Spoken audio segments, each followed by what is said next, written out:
how to promote food business from home. And if you're looking to start a home-based food business and you're thinking to yourself, well, I've got all of the technical things down so far, Damien. I've got my business licenses, recipes, my box, packaging, everything's good to go, but I don't know how to actually promote it. I'm actually going to give you 7 simple and free ways to promote your food business on this podcast, which we will go ahead and upload onto our YouTube channel as well.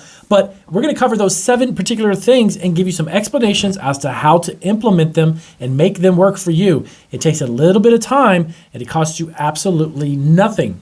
So welcome to Marketing Food Online. It is Damien Roberti, founder and CEO of Marketing Food Online. So in this podcast, which like I mentioned, we will go ahead and open up to our YouTube channel as well. You can follow us on our links down below this video. There's a ton, by the way, guys, a ton of extra free resources to help you get your food business running, get a food truck up and running, and our other 3 channels we have set up here on YouTube. So first things first, did you know that if you have a home-based food business, you can have a website? Yes, believe it or not, you can. And in some states, under their cottage food laws, you can actually do transactions and sell products on your website under the cottage food law. But of course, you have to deliver it in person or actually bring it to the customer. The customer has to come to you.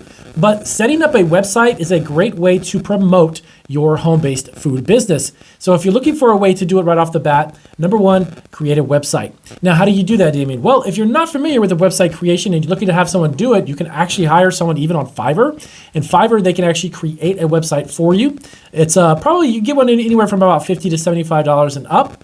But you can get a basic, simple website, but that is one way to definitely give validity and validate your business as what it is. It's not like a hobby or something you're doing on the side, but it is a legitimate business. Websites are very powerful, even if you're not yet using them as e-commerce and shipping products over state lines, which you technically can't do from home-based businesses. But anyways, if you're looking to create a first impression, you want to make sure you've got a website up and running. Next up, reach out to local community centers, schools, and churches. If you are in an area where you've got a lot of population, or at least a decent amount of population, and you've got a lot of these types of organizations, schools are great places to let people know. You can post up a business card, bring them a brochure, post it on the corkboard like in the main office, or you can post it in the church's hallway where they've got a lot of people who come through going to church daily or whatever it may be. You can post something there or even put out a business card, and that is a great way to promote your home-based food business from home. But definitely look into churches and schools and community centers. Community centers are also great because you have such a variety of different age groups. There's a lot of children's activities, there's a lot of senior activities. And if you let them know, introduce yourself, go to the office or whoever may be that's in charge and ask them, hey, you know what? I operate a home-based food business. I'm looking to promote my food business from home. So I'm trying to figure out where I can actually put a business card, maybe a brochure about the types of products that I make so I can offer it to people in the community.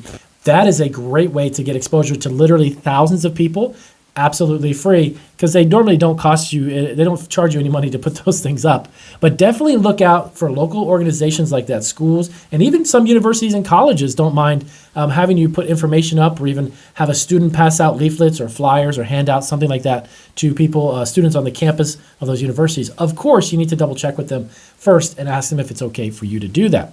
Next up is local business organizations. These would be like corporate buildings. This could be anything from like Chamber of Commerce.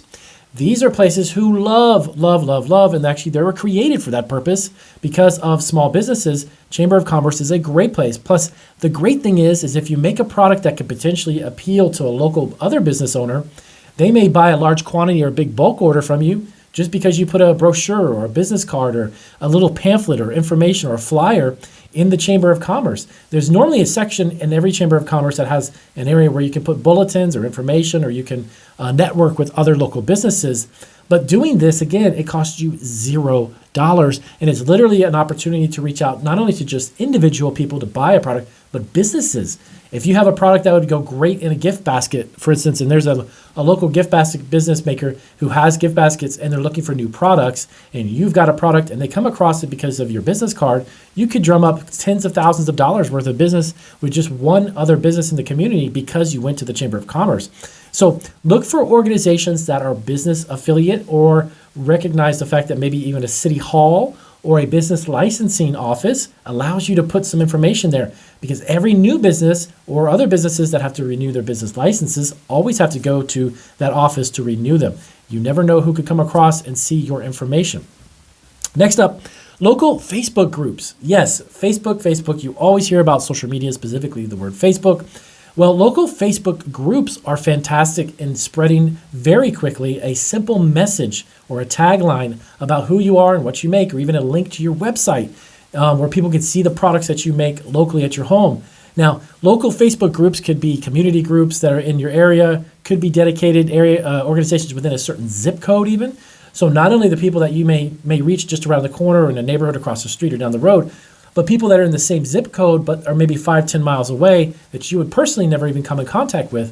Local Facebook groups in your zip code area is a definitely good way to spread the message about your food business from home. And guess what? Costs you $0. Next up, local neighborhood Facebook groups. Now, aside from the local Facebook groups, where it could be something that's more business related, there's actually been a huge increase in a lot of neighborhoods that actually have closed neighborhood groups dedicated specifically to their neighborhood. If you were operating a business out of your house and you're selling food products and you're trying to promote it and you want people within your neighborhood, I mean, there's probably some neighborhoods have 200 houses. Are you going to go knocking on everyone's door? Highly unlikely, and I wouldn't recommend doing that. But go to Facebook, find your neighborhood. A lot of them have closed groups. Introduce yourself, ask if you can get into the group. Once you're in there, say, hey, look, my name is Damien and I prepare cookies. I'm launching a home-based business. If I'm looking for people to support my business, just to let you know I'm here, you can contact me at this. You can check out my website. But local neighborhood Facebook groups, guys, is a great place to get exposure, just to get the ball rolling and to get people locally aware of what you're doing. Also, next up, when you're at a farmer's market or you're at a local event under cottage food laws, you can actually prepare food at home and bring it to events and sell it and make money. So when you go to these events, bring brochures, business cards, flyers, anything that people can tangibly touch and bring home with them. And here's why I say this.